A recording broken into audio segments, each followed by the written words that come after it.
2022년 새해 첫 주일을 맞이해서 주의 말씀을 또한 들을 수 있는 귀한 은혜를 베풀어 주시니 감사를 드립니다. 오늘도 우리에게 주신 말씀을 통해서 주님의 음성을 듣는 귀한 시간 되게 도와주시옵시고, 그리스도의 형상으로 온전히 세워져가는 저희들 되도록 은혜 위에 은혜를 더하여 주시옵소서. 이 시간도 성령 하나님께서 친히 나타나시고 또 증거하시며 성령 하나님으로 말미암아 들을 수 있는 시간 되게 역사하여 주시옵소서. 감사를 드리며 예수님의 이름으로 기도드립니다. 아멘. 네, 오늘은 히브리서 7장 8장 7절부터죠. 내 법을 저희 마음에 생각에 두고 저희 마음에 기록하리라. 그렇게 오늘 제목을 잡았어요. 멜기세덱의 반차를 쫓는 대제사장, 그리고 하나님의 아들이신 예수 그리스도가 우리를 온전히 구원에 이를 수 있도록 은혜를 베풀어 주고 계시다. 이제 그 의미가 무엇인지를 우리가 늘 묵상해야 될 것이고, 지난 시간에는 이제 하나님께서 하늘에 참 장막을 베푸셨다. 베푸신 것이, 그 장막이라는 것이 뭐냐? 모세가 하늘 위에 있는 것을 보고 모형을 이 땅에 지었는데 그것을 성막이요, 이제 성전이라고 그랬죠. 하늘에 참 것이 있다. 그러면 하나님 나라에 성전이라는 것이 실제 존재하냐? 성전이 존재하는 것이 아니다 이겁니다. 새 예루살렘 성 안에는 하나님의 보좌가 있지 아니하고 그 성전이 있지 아니하다는 말씀이에요. 그러면 참것이라는 이 성전이 뭐냐? 그것은 하나님의 영광이 우리에게 투사된 모습을 보여주시는 거예요.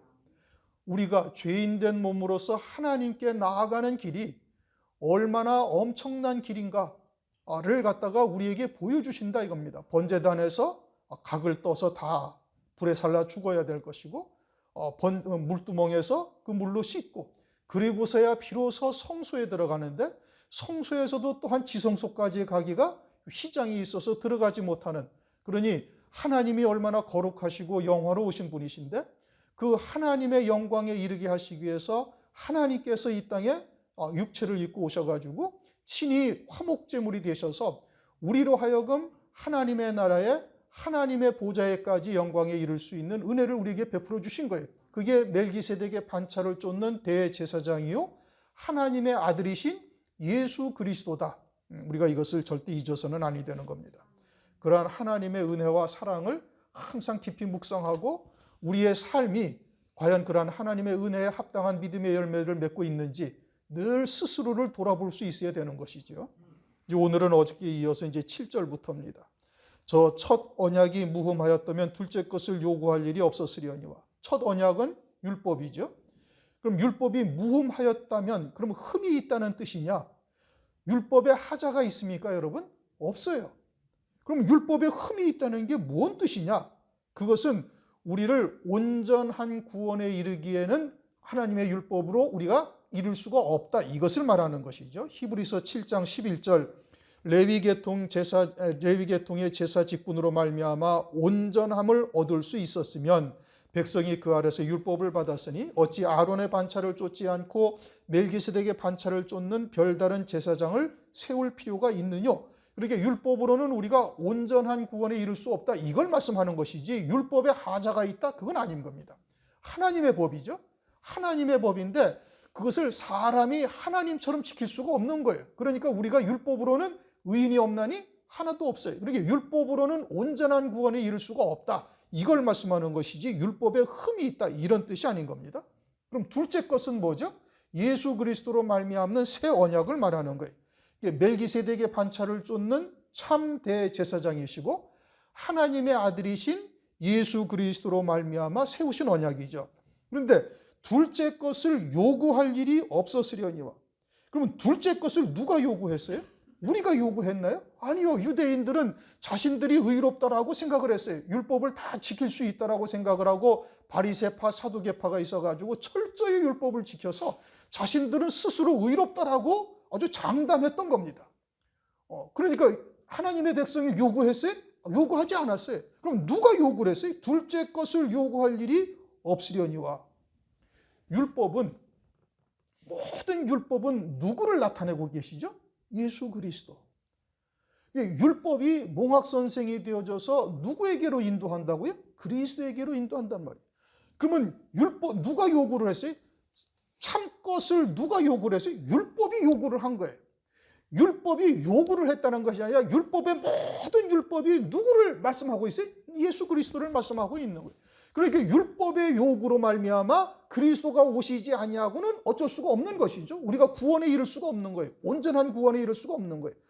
그러면 하나님께서 온전한 구원에 이를 수 없는 율법을 주시고 나서 하다 보니까 안 돼가지고 그리스도께서 이 땅에 오신 것이냐? 그것이 아니란 말씀이에요.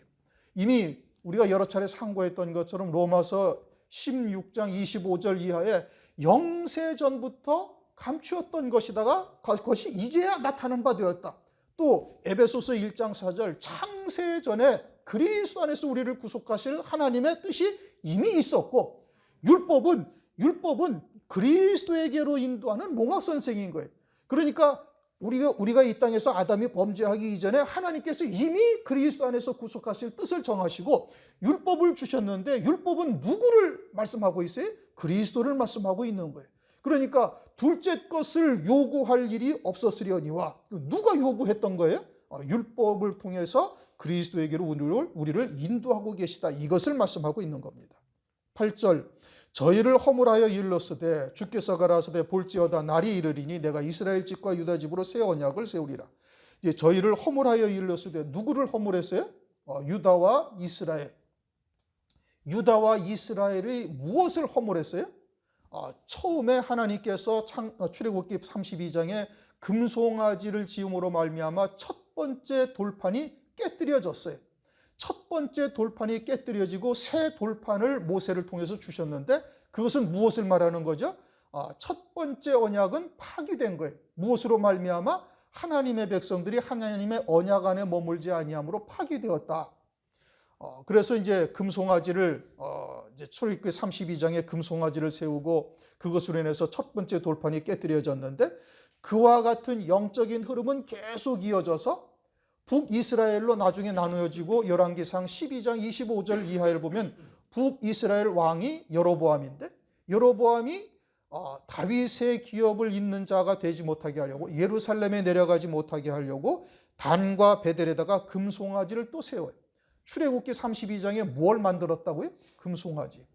또 열왕기상 12장 25절 이하에 북이스라엘이 뭘 만들었어요? 금송아지를 만들었단 말이에요. 그래서 하나님의 언약이 이스라엘 백성들과 파기되었다. 첫 번째 돌판이 깨뜨려진 거예요. 그런데 그와 같은 영적인 흐름은 오늘날까지도 계속 이어져서 금송아지가 하나님과 버금가는 자리에 앉아 있는 것을 성경에서 이미 여러 차례 말씀을 하고 계시죠. 그래서 이제 하나님께서 새 언약을 세우리라는 이 예언의 말씀이 에레미야 31장 31절 이하에 이제 있는 말씀을 가지고 말씀하고 있는 겁니다. 에레미야 31장 31절 이하의 새 언약에 대해서 말씀하시는데, 에레미야 30장 9절에 이렇게 말씀하셔요. 내가 너희를 위하여 일으킬 너희 왕 다윗을 섬기리라. 다윗 왕을 하나님께서 다시 일으키시겠다. 그럼 죽었던 다윗을 다시 살리시겠다는 말씀이냐? 그런 것이 아니죠. 이건 그리스도를 말하고 있는 것이고, 그리스도로 말미암아 이제 새 언약을 세우실 것을 이미 하나님께서 구약을 통해서 우리에게도 말씀하고 있는 것이, 그것이 멜기세덱의 반차를 쫓는 참 대제사장이시고 하나님의 아들이신 예수 그리스도로 말미암아 이루시는 구원을 말씀하고 있는 것이죠. 9절 또 주께서 가라사대 내가 저희 열조의 손을 잡고 애굽 땅에서 인도하였던 날에 저희와 세운 언약과 같지 아니하도다. 저희는 내 언약 안에 머물러 있지 아니하므로 내가 저희를 돌아보지 아니하였느니라. 첫 번째 언약은 출애굽한 이스라엘 백성들과 세운 짐승의 피로 세운 율법, 십계명이 그 대표죠. 그러나 조금 전에 말씀드린 것처럼 금송아지를 세움으로 말미암아 첫 번째 언약이 폐하여지고, 그리고서는 이제 둘째 새 언약으로 구원하실 것을 영적으로 나타내고 있는 겁니다.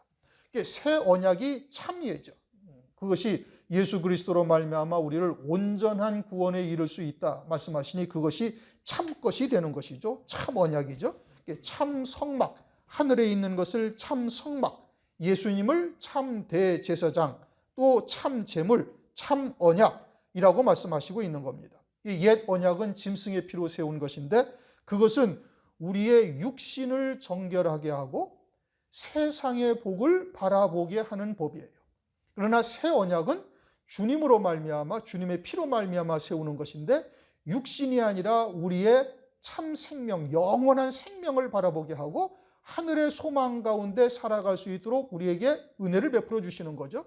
그러니 주님이 오셔가지고 제일 먼저 산상보훈을 통해서 복이 무엇이냐를 새롭게 정의를 내리는 거예요. 구약에서는 복이라는 것이 세상의 복이요 육신이 무병장수하고 세상에서 존귀 영광을 누리는 것이 복이라고 이어져 왔는데 주님이 오셔가지고는 복이라는 개념이 이제 영이 가난한 자로부터 시작해서 의를 위하여 핍박을 받는 자가 복이요 하늘의 복이 참된 복인 것을 말씀하고 있는 겁니다. 그러니 옛 언약과 새 언약이 서로 추구하는 바가 소망하는 바가 다른 것이고 옛 언약을 통해서 하나님께서 하늘에서 영원한 복을 우리에게 주실 것을 구약을 통해서 그림자로 우리에게 계시해 주고 있는 것이죠. 그래서 고린도후서 3장을 보면 모세 얼굴 꺼풀에 나타난 영광의 빛은 없어질 영광의 빛이고 예수 그리스도의 얼굴에 나타난 참 영광의 빛은 영원한 영광의 빛이다. 그러니 예수 그리스도 안에서 이제는 모세 얼굴 꺼풀에 나타난 영광의 빛, 잠시 있다가 사라질 영광의 빛은 보지 않아야 되는데 여전히 그것을 바라보고 있으니 모세가 계속해서 얼굴에 수건을 가리고 있어야 된다. 고린도후서 3장에 그렇게 쭉 말씀을 하고 있는 겁니다. 그러면 오늘날 그리스도인들은 그와 같이 참 영광 하늘의 소망을 바라보면서 육신에 속한 것이나 세상에 속한 것에 마음을 빼앗기지 않고 있는가? 이제는 모세 얼굴에 수건을 다 벗어 적겨도 그와 같은 없어질 영광을 바라보며 살고 있지 아니한가? 아니다 이겁니다. 오늘날도 또 똑같이 그와 같이 없어질 영광의 빛을 참된 영광의 빛을 보다 더 그것을 바라보고 있는 거예요. 그러니 여전히 오늘날도 모세가 얼굴에 수건을 가리고 있어야 된다. 그렇게 말씀을 하고 있는 것이지요. 해가 뜨면은 달이든 별빛이든 지금 여러분 별빛이 보여요? 안 보여요? 안 보이죠. 그렇죠? 그러나 그것이 지금 없습니까? 아니요. 있어요. 여러분도 어떤 날도 보면은 해가 떠 있는데도 달이 쭉 보이잖아요. 그러나 햇빛이 워낙 밝으니까 달빛이든 별빛이든 별 볼 일이 없어지는 거예요. 그러니 하늘의 영광이 해와 같은 영광이 될 것이고 그런데도 여전히 그와 같이 해나 해의 영광을 보지 못하고 달이나 또는 별의 영광빛을 바라보고 앉아있는 것이 오늘날 그리스도인들의 모습인 겁니다. 새 언약이 무엇인지를 우리가 바르게 깨달아야 될 터인데 새 언약이 무엇인지를 깨닫고 있지 못하죠. 그러니까 주님께서 말씀하시기를 지금 저희는 내 언약 안에 머물러 있지 아니하므로 내가 저희를 돌아보지 아니하였느니라. 광야 이스라엘 백성들이죠. 또 사사기 또는 유대 백성들을 하나님께서 돌아보지 아니하셨다라고 말씀하고 있는 거예요. 왜요? 하나님의 언약 안에 머물지 아니하므로. 그럼 오늘날은 예수 그리스도 안에 있는 우리들은 이와 같은 하나님의 참 언약, 참 것을 바라보면서 해와 같은 영광을 바라보면서 달과 별의 영광을 바라보지 아니하고 믿음으로 살고 있는가? 오늘날도 그러지 아니한 거예요. 출애굽기 32장의 금송아지의 우상은 오늘날까지도 계속해서 이어지고 있음을 말씀하고 있는 것이죠. 성경에서 그것을 우리가 그림자로 보고 우리가 교훈으로 삼아야 되는 것인데 여전히 그와 같은 것에 머물고 있는 겁니다. 10절을 다시 한번 읽어보십시다. 이게 오늘 말씀의 중요한 구절이고 우리가 이것을 정확하게 무엇을 의미하는지를 깨달아야 되는데 10절 다 같이 읽습니다. 또 주께서 가라사대 그날 후에 이스라엘 집으로 세울 언약이 이것이니 내 법을 저희 생각에 두고 저희 마음에 이것을 기록하리라. 아멘. 물론 새 언약이죠. 주님이 세우실 언약은 새 언약입니다. 그것은 누가복음 22장 20절 주님께서 내 피로 세운 새 언약이다라고 말씀하고 있어요. 그래서 그날 후라고 말씀하시는 것은 율법의 모든 율법이 요구하는 바 그리스도께서 이루시는 구원이 있고 난 이후를 말하는 겁니다. 십자가의 사건과 부활하신 후에 이제는 그리스도를 믿는 자에게 성령이 임하시죠. 성령이 임하셔서 하나님의 말씀을 이렇게 우리의 생각에다 두고 우리의 마음에 기록하시리라 이겁니다. 그러므로 나사렛 예수가 그리스도이신 것을 믿는 자들에게는 성령이 임하신다. 성경에서 말씀하고 있죠. 사도행전 2장 38절 너희가 회개하여 각각 예수 그리스도의 이름으로 세례를 받고 죄 사함을 얻으라. 그리하면 성령을 선물로 받으리니 이게 성령 하나님께서 내주하시면서 이제 주님이 걸어가신 길을 우리도 걸어갈 수 있도록 은혜를 베풀어 주셔요. 말씀을 통해서 하나님의 뜻이 무엇인지를 깨닫게 하시고 믿음으로 받게 하셔서 이제는 세상과 나를 십자가에 못 박게 하시고 그리스도를 뒤따라 갈 수 있도록 은혜를 베풀어 주시는 겁니다. 그러므로 성령께서 이제는 우리의 구원을 이루어 가시는 거예요. 그래서 그날 후라라는 것은 예수 그리스도로 말미암아 성령으로 이루시는 구원의 세계가 펼쳐질 때를 말씀하고 있는 거예요. 그런데 성령으로 내 법을 저희 생각에 두고 저희 마음에 기록하리라. 율법은 내가 하나님의 말씀을 지켜 행하면 살리라. 레위기 18장 5절에 그렇게 말씀을 하셨죠. 그런데 이제는 하나님께서 우리의 구원을 친히 이루어 가시겠다 이 뜻입니다. 멜기세덱의 반차를 쫓는 하나님께서 이 땅에 육체를 입고 오셔가지고 산제물, 화목제물이 되신 후에 이제는 그분을 그리스도로 믿는 자에게 성령이 임하셔서 성령께서 하나님의 법을 우리의 생각에 두고 마음에 기록하시겠다 이런 의미입니다. 자, 그러면 여러분께 한 가지 물어볼 게 있어요. 생각이 먼저입니까? 마음이 먼저입니까? 무엇이 우선이죠? 생각이 우선인가? 아니면 마음이 우선인가? 그런 거 여러분 생각해 보셨어요? 생각이 우선이에요? 마음이 우선이에요? 마음이 우선이죠. 그렇죠? 요한복음 13장 2절 마귀가 벌써 시몬의 아들 가룟 유다의 마음에 예수를 팔려는 생각을 넣었더니 그렇게 생각은 어디로부터 나오는 거예요? 마음으로부터 나오는 거예요. 그런데 가룟 유다는 예수님을 그리스도로 영접해요? 안 해요? 영접하지 아니한 자예요. 그러니까 그 마음은 본질상 마귀의 종이 되어져 살고 있는 거예요. 원죄라는 거역의 씨가 있고 마귀의 종된 마귀의 것이 된 존재로서 살고 있는 거예요. 그래서 에베소서 2장 2절 3절 이하의 공중권세 잡은 자의 종노릇하면서 그 육체의 마음대로 그 소원대로 사는 자들은 결국은 본질상 진노의 자식이다 라고 딱 단정을 하고 있죠. 그러니까 가룟 유다는 그 마음을 누가 주장해요? 자기의 육체가 주장을 하는데 그 육체는 마귀의 종이 되어져 있는 것이니 마귀가 가룟 유다의 마음을 통해 가지고 예수를 팔 생각을 딱 넣어 주었더라 이 뜻인 겁니다. 또 마태복음 15장 18절에서 20절 입에서 나오는 것들은 마음에서 나오느니 우리가 말하는 것은 생각을 통해서 말을 하죠. 그런데 그것이 어디로부터 나온다고요? 마음에서 나오나니 이것이야말로 사람을 더럽게 하느니라. 마음에서 나오는 것은 악한 생각과 살인과 간음과 음란과 도적질 쭉 말씀하고 있어요. 그러니까 악한 생각이 어디로부터 나와요? 우리의 마음으로부터 나와요. 이 마음에는 지금 뭐가 있어요? 거역의 씨가 들어있는 육체의 마음이다 이겁니다. 그러므로 사람의 마음에서 나오는 것이 악한 생각이고 그러므로 성령께서는 하나님의 법을 어디에다 새기신다고요? 마음에다 새기신단 말이에요. 그래서 고린도후서 3장 3절 너희는 우리로 말미암아 나타난 그리스도의 편지니 이는 먹으로 쓴 것이 아니요 오직 살아계신 하나님의 영으로 한 것이며 또 돌비에 쓴 것이 아니요 오직 육의 신비에 한 것이라. 하나님의 말씀을 성령께서 깨닫게 하시고 그리고 믿음으로 받게 하셔요. 그러면 그것이 우리의 마음에 새겨진다. 그러면 누구에게 그렇게 해요? 그럼 모든 사람에게 다 그렇게 역사를 하시나요? 아니죠. 성령은 예수를 그리스도로 영접한 자에게 내주하시는데 예수를 그리스도로 영접한 자는 그리스도의 이름으로 세례를 받은 자여야 그리스도의 것이 돼요. 지난 수요일 날 우리가 로마서를 상고했어요. 로마서 6장. 그리스도의 이름으로 세례를 받은 자는 그리스도 합하여 장사한 바 되었다. 그러니까 우리의 육체는 예수님이 2000년 전에 죽었을 때 나도 죽었음을 믿는 거예요. 예수님이 죄가 있어서 십자가에 달리신 것이 아니라 나의 죄로 달린 것이고 그 나의 육체가 이미 예수 그리스도와 함께 죽었음을 믿는 것이요. 그러면 내 생각이나 내 의지나 내 어떤 모든 것은 다 예수와 함께 육체로부터 나오는 생각, 사상 이것들은 예수와 함께 십자가에 다 못 박혀 죽었음을 나는 믿음으로 받고 있는 거예요. 그 믿음으로 받는 자에게 성령이 하나님께서 임하셔서 하나님의 말씀, 즉 진리의 말씀을 우리에게 새기신다 이겁니다. 그 말씀이 내가 너희에게 이른 말이 영이요 생명이라고 말씀하고 있죠.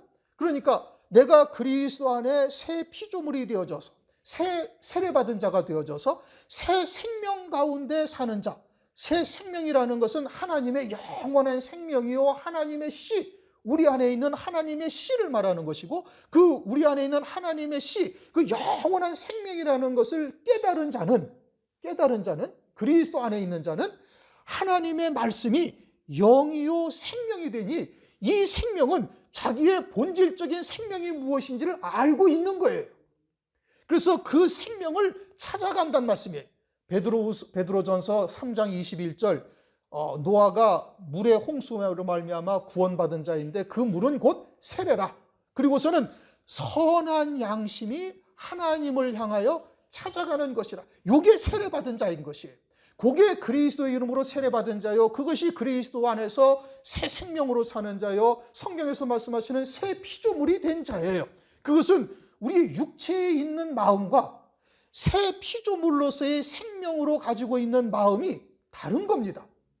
그러니까 육체로서의 마음으로 있는 자는 절대 진리의 말씀, 참된 생명의 말씀을 찾아갈래야 찾아갈 수가 없어요. 그러니까 가룟 유다는 이 말씀을 받을 수가 없는 거예요. 여러분, 예수 밖에 있는 자들에게 아무리 하나님의 말씀, 진리의 말씀을 증거해도 그들이 받아들일 수가 있어요? 없어요? 없어요. 왜요? 이게 성령 안에서 거듭난 자가 되어 있지 못했기 때문에 그러는 겁니다. 이게 성령 안에서 거듭난 자여야만 진리의 영이 인도하시는 진리가 무엇인지를 깨닫고 믿음으로 받는 거예요. 왜냐? 그것은 나의 본질이 영원한 생명이고 그 진리의 말씀만이 영원한 생명이라는 것을 깨닫고 본질이 같으니 그것을 내가 믿음으로 받는 거예요. 예수 밖에 있는 자들은 지금 여기서 증거하는 말씀을 아무리 증거해도 절대 받아들일 수가 없어요. 왜요? 그 생명이 있지 아니하거나 아니면 그 생명의 씨가 육체로 가리워져 있기 때문에 절대 받아들이지를 못한다 이겁니다. 지난 수요일 날 말씀을 여러분 못 들으신 분은 다시 들어요. 녹화된 거 다시 들으셔서 이게 무엇을 의미하는지 아주 상당히 이제 그 하나님의 말씀의 깊은 진리가 무엇인지를 들춰낸 거니까 그것을 반드시 들으셔야 오늘 말씀이 또한 제대로 이해가 되어지는 거예요. 내가 세례받은 자라는 표적이 뭐예요? 나는 그리스도의 이름으로 세례받았다. 그것이 그냥 물방울 몇 방울 떨어뜨리겠든지 물속에 들어갔다 나왔다. 그래서 세례받은 겁니까? 아니란 말씀이에요. 세례받은 자는 그리스도의 이름으로 세례를 받은 자는 그리스도와 연합되었다 이 뜻이에요. 세례라는 의미가 뭐죠? 연합되었다 이겁니다. 성령으로 세례를 받았다. 성령 안에서 연합된 거예요. 그리스도의 영과 연합되어져서 이제는 영원한 세계를 바라보며 영원한 생명이 무엇인지를 깨닫는 자가 되어진 거예요. 그러니 하나님의 말씀, 그것도 진리의 말씀, 하늘에 속한 진리의 말씀만이 내가 너희에게 이른 말이 영이요 생명이라고 말씀하시니 그것이 나에게 생명이 되어지고 내 생명을 더 풍성하게 하시는 하나님의 말씀이라는 것을 깨닫고 그 생명을 찾아가는 거예요.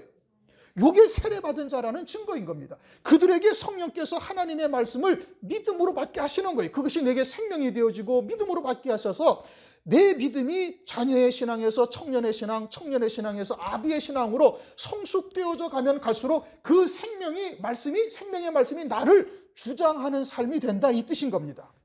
로마서를 한 군데 찾아보십시다. 로마서 8장.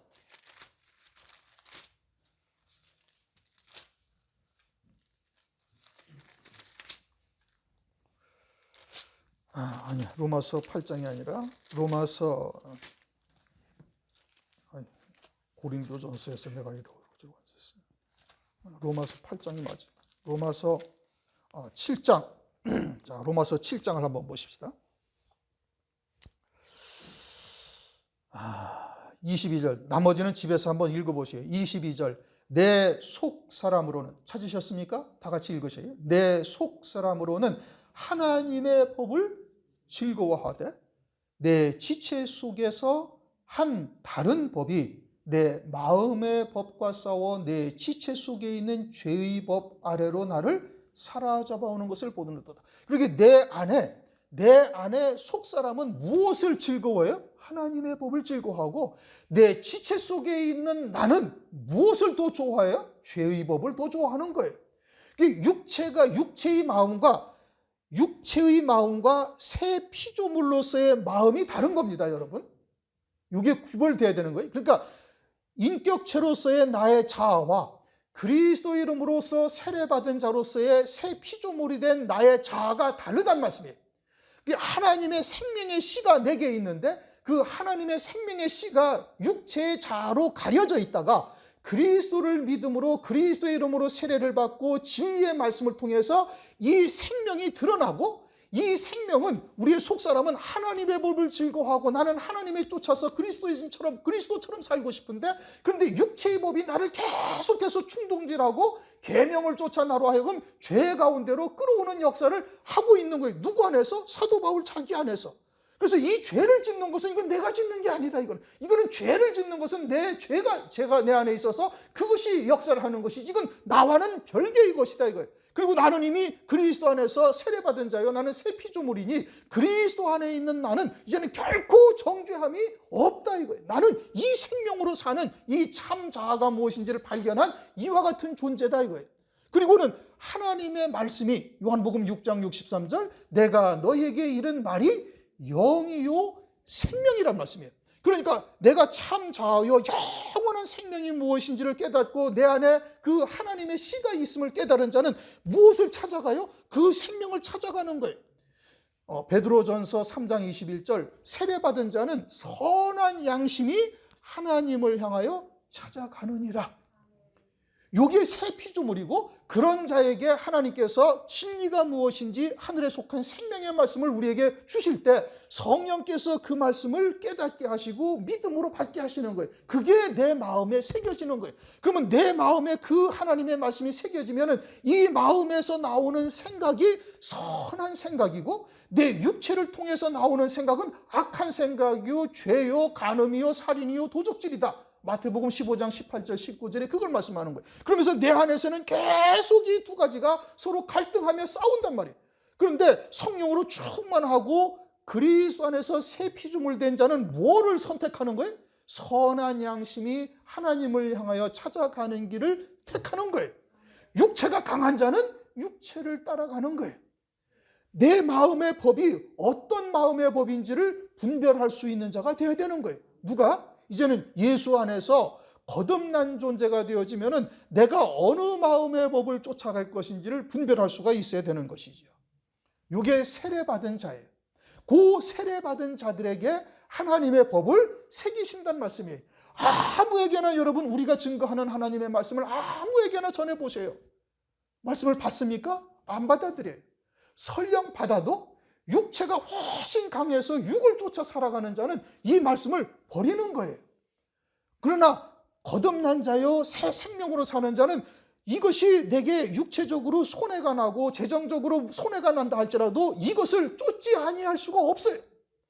반드시 그쪽으로 갈 수밖에 없게 하나님께서 우리에게 은혜를 베풀어 주시는 거예요. 성령께서 말씀을 생각나게 하시고 말씀으로 따라갈 수밖에 없도록 우리의 환경을 하나님께서 조성하시는 거예요. 그리고서는 광야 이스라엘 백성들처럼 신명기 8장 2절 3절에 말씀하시기를 뭐라고 말씀하시? 너희들을 험한 길 물 없는 곳으로 인도하신 역사가 무엇을 위함인 줄 아느냐? 너희 열조의 조상들도 알지 못하던 하늘에서 내리는 만나를 너희들에게 먹이신 이유가 무엇 때문이냐? 여호와의 입에서 나오는 말씀으로만 사는 자 되게 하시기 위함이다. 이거예요. 그렇게 된 자가 누구예요? 여리고 성 앞에선 이스라엘 백성들이요 요단강 앞에선 제사장들과 같은 믿음의 자리에 세우시기 위함인 거예요. 우리에게 다가오는 여러 가지의 환난 또는 고난, 어려움, 믿음의 불같은 시련 무엇을 위함인 거예요? 그것을 하나님께서 요구하고 계시는 거예요. 그 영원한 생명으로만 사는 자가 되어져야 가나안 땅에 들어가기가 합당한 자가 되기 때문에 그것을 위해서 하나님께서 역사를 하는 거예요.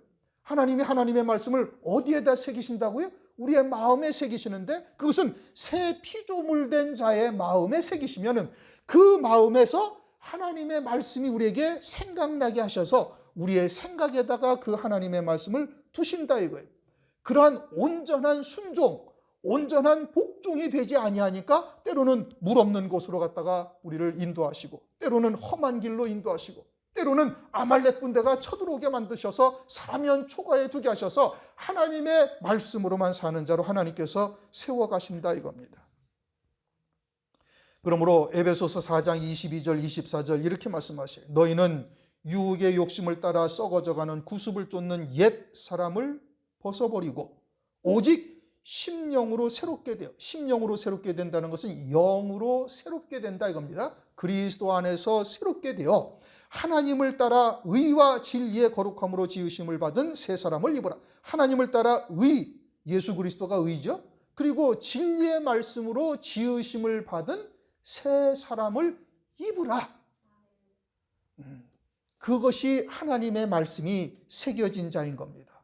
성령 안에 있는 나의 영은 하나님의 진리의 말씀을 100% 받아들입니다. 왜냐? 나의 영 안에 있는 생명의 씨가 하나님의 생명이기 때문에 그러는 거예요. 아들의 영이기 때문에 그러는 거예요. 그러니 영원한 생명이 무엇인지를 깨달은 자에게는 진리의 말씀이 그에게 생명이 되어져서 그 말씀을 쫓아갈 수밖에 없도록 이끌어 가시는 겁니다. 그러므로 우리가 육신에서 벗어나야 되는 거예요. 하나님께서 율법과 계명을 언제 주셨어요? 출애굽한 이후에 주셨어요. 출애굽이라는 것은 마귀의 사망의 권세에서 벗어난 자를 말하죠. 오늘날 혈통적 유대인들은 육신이 출애굽을 한 것이고 영적인 이스라엘인 우리들은 영이 출애굽을 해야 되는 거예요. 그래서 참 자아가 무엇인지 육신의 자아가 무엇인지를 분별할 수 있는 자가 되어진 것이 이젠 되어졌을 때 하나님의 말씀이 우리의 신비에 새겨지게 되어지는 겁니다. 그러므로 사도 바울은 고린도전서 15장 31절 나는 날마다 죽노라. 사도 바울이 어떤 사람이에요? 바리새인 중에 바리새인이요? 율법으로는 통달한 자요? 흠으로는 율법의 흠으로는 아예 없는 자인데 그런데 하나님의 진리의 말씀이 무엇인지 하나님의 사랑이 무엇인지를 깨달은 다음부터는 자신을 매일매일 십자가에 못 박는다고 고백하고 있는 거예요. 그것은 육신의 자아와 새 피조물로서의 자아가 무엇인지를 깨달은 자이기 때문에 그런 겁니다. 누가복음 9장 23절 아무든지 나를 따라오려거든 자기를 부인하고 날마다 제 십자가를 지고 나를 쫓을 것이니라. 그러므로 우리는 부단히 육체의 정과 욕심을 십자가에 못 박는 자가 되어야 될 것이고 우리의 생각이 어디를 쫓을 것인지를 우리 스스로 분별할 수 있는 자가 되어야 되는 거예요. 육체의 욕심을 따라 쫓아가다가는 광야에 멸망한 이스라엘 백성들과 같이 가나안 땅에 한 발자국도 들여놓지 못하고 다 멸망하게 되어지는 겁니다. 하나님의 언약 안에 머무는 자가 되어지면은 가나안 땅에 이를 수 있도록 하나님께서 역사를 하시는 겁니다. 그러한 자들에게 나는 저희에게 하나님이 되고 그들에게 하나님이 되신다는 거예요. 왜냐? 그들은 산자죠. 영원한 생명의 말씀으로 믿음으로 살아가고 있으니 하나님께서는 영원히 살아계신 하나님께서는 영원한 생명으로 살고 있는 자들의 하나님이 되시는 거예요. 산자의 하나님이시다 이겁니다. 저희는 내게 백성이 되리라. 그들만이 하나님의 백성이 된다 이겁니다. 그러니까 내가 하나님의 이름을 부른다고 하나님이 나의 하나님이 되고 나는 하나님의 백성이 되는 것이 아니다 이거예요. 그것이 절대 아닌 겁니다. 그것은 아브라함의 아들들이 누군지를 보면 알 수가 있어요. 여러 아들이 두었지만 하나님께서는 네 사랑하는 아들 이삭을 데리고 모리아산에 가서 제사로 제물로 드리라고 말씀하고 있죠. 언약의 백성만이 하나님의 자녀가 된다라는 것을 말씀하고 있는 겁니다. 그럼 언약의 백성은 새 생명으로 사는 자들에게만 그 하나님의 말씀이 들려지고 믿음으로 받게 되어지니 그들만이 하나님의 백성이 되고 그들의 하나님이 되신다라고 말씀하고 있는 겁니다. 11절 또 각각 자기 나라 사람과 각각 자기 형제를 가르쳐 이르기를 주를 알라 하지 아니할 것은 저희가 작은 자로부터 큰 자까지 다 나를 알매니라. 다 하나님을 안다 이거죠. 그러니 사람, 즉 각각 사람과 각각 자기 형제가 가르치는 것은 사람이 가르치는 거예요. 사람의 지혜나 사람의 지식으로 가르치는 것을 말하는 건데 그런 것으로는 주를 알라고 할 수가 없다 이겁니다. 성령께서 내 안에 내주하셔서 성령께서 가르치시는 거예요.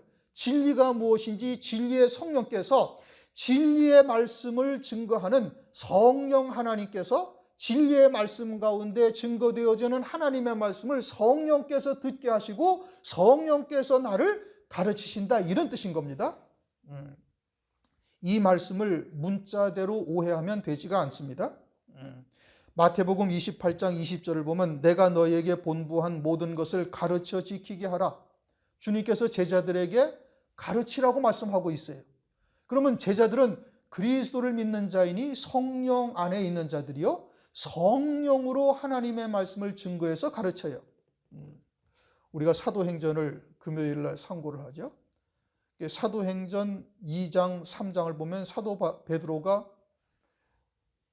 성령을 받기 이전에는 그저 자기 육신의 목숨을 부지하려고 대제사장의 집에 들어가다가 예수 그리스도를 부인하잖아요. 살기 위해서. 그런데 성령을 받은 후에는 나사렛 너희가 십자가에 못 박아 죽인 나사렛 예수가 그리스도이시라는 것을 유대인들 앞에 증거하고 있는 거예요. 너희가 살인자다 이겁니다. 자기의 육신의 목숨을 부지하기 위해서 조그만 계집아이에서 부인하던 그 베드로가 아주 당당하게 너희가 십자가에 못 박아 죽인 예수가 그리스도요 하나님의 아들이라 메시아라고 외치고 있는 거예요. 그러면 자기 육신의 목숨이 위태로울 터인데 전혀 거기에 개의치 아니하는 거예요. 그건 누가 증거하는 거예요? 베드로란 인간이 증거하는 겁니까? 아니면 성령이 증거하시는 겁니까? 성령이 증거하시는 거예요. 성령이 너희에게 임하면 너희가 권능을 받고 그리스도의 증인이 되리라. 그래서 성령이 증거하는 거예요.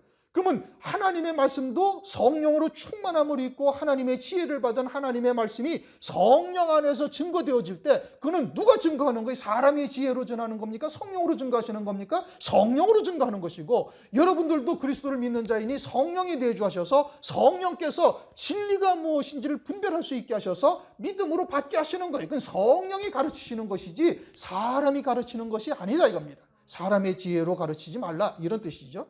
요한일서 2장 27절에도 같은 말씀인 겁니다. 너희는 주께 받은 바 기름 부음이 너희 안에 거하시니 너희는 아무도 너희를 가르칠 필요가 없고 오직 그의 기름 부음이 모든 것을 너희에게 가르치며 또 참되고 거짓이 없으니 너희를 가르치신 그대로 주 안에 거하라.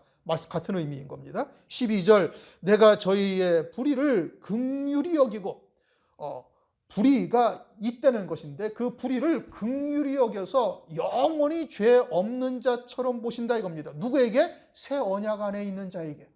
새 피조물이 되어져서 이제는 새 언약 안에 있는 자는 새 생명으로 사는 자요 육체로 사는 자가 아니고 그것은 그리스도 예수 안에 있는 자에게는 결코 정죄함이 없느니라. 로마서 8장 1절 말씀하고 있죠. 그러므로 새 생명 가운데 사는 자는 육체의 법인 율법의 저촉을 받지 아니해요. 율법의 저촉을 받지 아니한단 말입니다. 정죄함을 받지 아니하는 거예요. 죄가 없다는 뜻이 아니에요. 그 믿음이 연약한 자는 또 육체에 속한 것을 쫓아서 때로는 죄를 지을 수도 있고 실수할 수도 있지만 그러나 부단히 자기를 쳐 하나님의 말씀 안에 순종하는 새 생명으로 사는 자가 되어지면 이제는 정죄에서 완전히 벗어난 자가 되어지는 거예요. 요한일서 5장 18절 하나님께서 하나님의 아들이 그를 붙들고 계시니 악한 자가 그를 만지지도 못한다 이렇게 말씀하고 있죠. 그러면은 하나님께서 왜 처음부터 의의 길로 인도하지 아니하시고 왜 불의 가운데 우리를 두셨는가? 그것은 우리로 하여금 그리스도 안에서 구속받아 영원한 복을 누리게 하시기 위함이다. 로마서 11장 32절 하나님이 모든 사람을 순종치 아니하는 가운데 가두어 두심은 모든 사람에게 긍휼을 베풀려 하심이로다. 깊도다. 하나님의 지혜와 지식에 부요하며 그의 판단은 측량치 못할 것이며 그의 길은 찾지 못할 것이로다. 예수 그리스도로 말미암아 우리에게 긍휼을 베푸시기 위함이다. 율법도 모든 율법이 누구를 말씀하고 있다고요? 그리스도를 말씀하고 있는 거예요. 그러니 하나님의 지혜와 지식은 신묘, 막측하고 사람이 가히 측량할 수가 없죠. 그렇게 구원받은 자는 하늘나라에서 영원히 하나님만을 찬송할 수밖에 없는 거예요. 자기의 구원이 된 것이 아무것도 없으니 오직 하나님께만 영광을 돌리고 하나님께만 찬송과 영광을 돌리니 하늘나라에서 영생을 누리게 하십니다. 그러면서 저희 죄를 다시 기억지 아니하리라 하셨느니라. 죄를 하나도 짓지 아니한 자처럼 보시는 거예요. 누구에게? 예수 그리스도 안에 새 생명 가운데 살아온 자들에게는 그렇게 하나님께서 보시는 거예요. 그러나 죄가 없어지는 것은 아니에요. 그러므로 그 죄에 대한 값은 다 치러야 되는데 그것을 예수 그리스도가 이 땅에 오셔서 우리의 화목제물이 되셨어요. 그러므로 멜기세덱의 반차를 쫓는 참 대제사장이시고 하나님의 아들이신 예수 그리스도께서 이 땅에 오셔서 우리를 위하여 화목제물이 되셨다.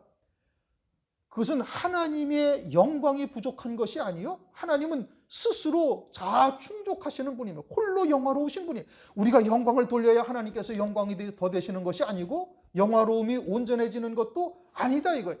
그런데 그냥 하나님의 기쁘신 뜻을 쫓아 하나님이신 그분이 육체를 입고 이 땅에 오셔서 십자가 위에서 피 흘려 죽으셔서 우리의 모든 죄를 대속하시고 지옥의 형벌까지도 우리를 대형 받으셔서 우리로 영원한 구원을 하나님께서 우리를 위해서 이루어 가신 거예요. 그러니 우리가 이와 같은 죄에 빠지는 것을 가볍게 생각하면 아니 되는 겁니다.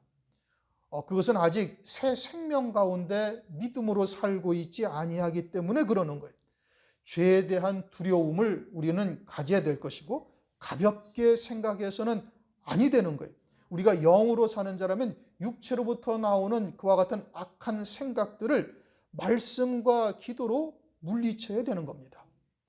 그것을 마귀 보듯 해야 되는 것이지 적당하게 그 안에서 서로 즐기며 그와 같은 것들과 희희낙낙하며 지낸다라는 것은, 이것은 거듭난 자로서는 아직 어린아이의 신앙이요 젖먹이 신앙이기 때문에 그러는 거예요. 그러므로 사도 바울처럼 나는 날마다 죽노라 고백한 것처럼 우리는 매일매일 매 순간순간, 사도 바울은 매일매일 십자가에 못 박는데 우리는 매 순간순간 튀어나오는 정과 욕심을 십자가에 못 박는 자가 되어야 되는 겁니다.